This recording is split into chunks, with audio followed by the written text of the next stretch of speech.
28 വയസ്സ് കഴിഞ്ഞിട്ട് മതി കല്യാണം എന്ന് പറയുക. ചില കുടുംബങ്ങൾ പെൺകുട്ടികളുടെ അടുത്തൊക്കെ സംസാരിക്കും. PCOD എൻഡോമെട്രിയോസിസ് ഒക്കെ ആയിട്ട് ഞങ്ങളെ കാണാനായിട്ട് വരുന്ന സ്ത്രീകളുടെ അടുത്ത്, പെൺകുട്ടികളുടെ അടുത്ത് സംസാരിക്കുമ്പോൾ അവർ പറയും, ഡോക്ടറെ ഇപ്പോഴൊന്നും കല്യാണം വേണ്ട, 28 വയസ്സ് കഴിഞ്ഞിട്ട് മതി.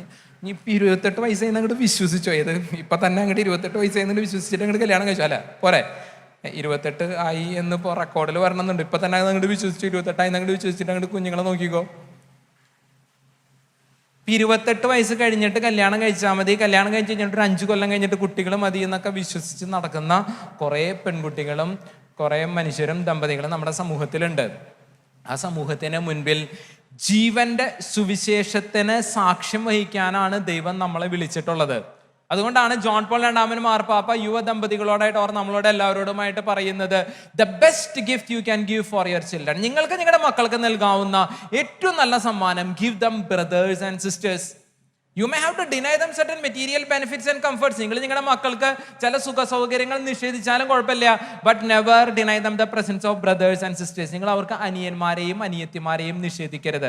Because the presence of brothers and sisters it will help them to grow in humanity. അതവരെ മനുഷ്യത്വത്തിൽ വളരാനായിട്ട് സഹായിക്കും. മനുഷ്യജീവന്റെ മനോഹാരിത അതിന്റെ എല്ലാ അർത്ഥത്തിലും എല്ലാ കാലത്തും മനസ്സിലാക്കാനായിട്ട് അതവരെ സഹായിക്കും. The presence of brothers and sisters it will help them to grow in humanity and it will help them to realise the beauty of life in all its ages and in all its variety.